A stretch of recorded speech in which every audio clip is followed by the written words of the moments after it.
नमस्कार दोस्तों, उषा की आवाज़ चैनल में आप सभी का स्वागत है। हमारी आज की कहानी है प्रेम के मीठे बोल। एक गांव में एक मजदूर रहता था जिसका नाम हरिनाथ था। उसके परिवार में कोई नहीं था। दिन भर अकेला मेहनत में लगा रहता था। दिल का बहुत ही दयालु और कर्मों का भी बहुत अच्छा था। मजदूर था, इसलिए उसे उसका भोजन उसकी मजदूरी के बाद ही मिलता था। आगे पीछे कोई नहीं था, इसलिए वो इस आजीविका से संतुष्ट था। एक बार उसे एक छोटा सा बछड़ा मिल गया। उसने खुशी से उसे पाल लिया।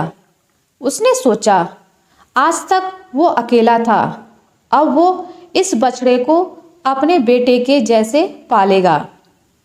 हरिनाथ का दिन उसके बछड़े से ही शुरू होता और उसी पर खत्म होता। वो रात दिन उसकी सेवा करता और उससे अपने मन की बातें करता। कुछ समय बाद वह बछड़ा बैल बन गया। उसकी जो सेवा हरिनाथ ने की थी, उससे वह बहुत ही सुंदर और बलशाली बन गया था। गांव के सभी लोग हरिनाथ के बैल की बातें किया करते थे। उसके गांव में बैल की भरमार थी, पर हरिनाथ का बैल उन सब से अलग था। दूर दूर से लोग उसे देखने आते थे। हर कोई उसके बैल के बारे में ही बातें कर रहा था। हरिनाथ भी अपने बैल से एक बेटे की तरह ही प्यार करता था। भले खुद भूखा सो जाए, लेकिन उसे हमेशा भरपेट खिलाता था। एक दिन हरिनाथ के स्वप्न में शिव जी का नंदी बैल आया। उसने उससे कहा कि तुम एक निस्वार्थ सेवक हो। तुमने खुद की तकलीफ को छोड़कर अपने बैल की सेवा की है, इसलिए मैं तुम्हारे बैल को बोलने की शक्ति दे रहा हूँ। इतना सुनते ही हरिनाथ जग गया और अपने बैल के पास गया। उसने बैल को सहलाया और मुस्कुराया कि भला एक बैल बोल कैसे सकता है। तभी अचानक आवाज आई, बाबा, आपने मेरा ध्यान एक पुत्र की तरह रखा है। मैं आपका आभारी हूँ और आपके लिए कुछ करना चाहता हूँ। यह सुनकर हरिनाथ घबरा गया। उसने खुद को संभाला और तुरंत ही बैल को गले लगाया। उसी समय से वह बैल को नंदी कहकर पुकारने लगा। दिन भर काम करके आता और नंदी से बातें करता। गरीबी की मार बहुत थी। नंदी को तो हरिनाथ भर पेट देता था, लेकिन खुद भूखा सो जाता था। यह बात नंदी को अच्छी नहीं लगी। उसने हरिनाथ से कहा, वह नगर के सेठ के पास जाए और शर्त रखे कि उसका बैल नंदी 100 गाड़ी खींच सकता है और शर्त के रूप में सेठ से 1000 मोहरें ले लेना। हरिनाथ ने कहा, नंदी, तू पागल हो गया है। भला कोई बैल इतना भार वहन भी कर सकता है। मैं अपने जीवन से खुश हूँ, मुझे यह नहीं करना।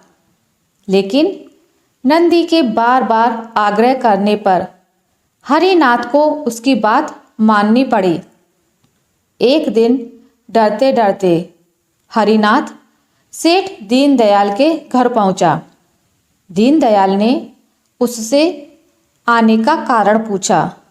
तब हरिनाथ ने शर्त के बारे में कहा। सेठ जोर जोर से हंसने लगा और बोला, हरिनाथ, बैल के साथ रहकर क्या तुम्हारी मति भी बैल जैसी हो गई है?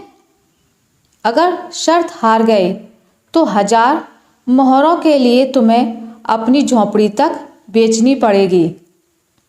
यह सुनकर हरिनाथ और अधिक डर गया, लेकिन मुंह से निकली बात पर मुकर भी नहीं सकता था।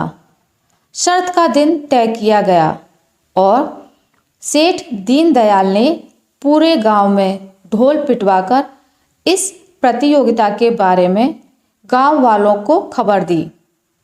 सभी को यह अद्भुत नज़ारा देखने बुलाया। सभी खबर सुनने के बाद हरिनाथ का मजाक उड़ाने लगे और कहने लगे कि यह शर्त तो हरिनाथ ही हारेगा। यह सब सुन सुनकर हरिनाथ को और अधिक डर लगने लगा। उसे नंदी से घृणा होने लगी। वो उसे कोसने लगा, बार बार उसे दोष देता और कहता कि कहाँ मैंने इस बैल को पाल लिया, मेरी अच्छी भली कट रही थी, इसके कारण सर की छत से भी जाऊंगा और लोगों की थू थू होगी वो अलग। अब हरिनाथ को नंदी बिल्कुल भी रास नहीं आ रहा था। वह दिन आ गया जिस दिन प्रतियोगिता होनी थी। 100 माल से भरी गाड़ियों के आगे नंदी को जोता गया और गाड़ी पर खुद हरिनाथ बैठा। सभी गांव वाले यह नज़ारा देख हंस रहे थे और हरिनाथ को बुरा भला कह रहे थे। हरिनाथ ने नंदी से कहा, देख, तेरे कारण मुझे कितना सुनना पड़ रहा है। मैंने तुझे बेटे जैसे पाला था और तूने मुझे सड़क पर लाने का काम किया। हरिनाथ के ऐसे घृणित शब्दों के कारण नंदी को गुस्सा आ गया और उसने ठान ली कि वो एक कदम भी आगे नहीं बढ़ेगा। इस तरह हरिनाथ शर्त हार गया। सभी ने उसका मजाक उड़ाया और उसे अपनी झोपड़ी सेठ को देनी पड़ी। अब हरिनाथ नंदी के साथ मंदिर के बाहर पड़ा हुआ था और नंदी के सामने रो रो कर उसे कोस रहा था। उसकी बातें सुन नंदी को सहा नहीं गया और उसने कहा, बाबा, यह सब तुम्हारे कारण हुआ। यह सुनकर हरिनाथ चौंक गया। उसने गुस्से में पूछा कि क्या किया मैंने? तुमने भांग खा रखी है क्या? तब नंदी ने कहा कि तुम्हारे प्रेम के बोल के कारण ही भगवान ने मुझे बोलने की शक्ति दी और मैंने तुम्हारे लिए यह सब करने की सोची, लेकिन तुम उल्टा मुझे ही कोसने लगे, मुझे बुरा भला कहने लगे।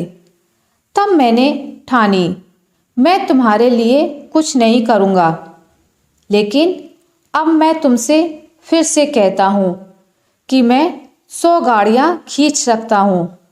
तुम जाकर फिर से शर्त लगाओ और इस बार अपनी झोपड़ी और 1000 मोहरों की शर्त लगाना। हरिनाथ वही करता है।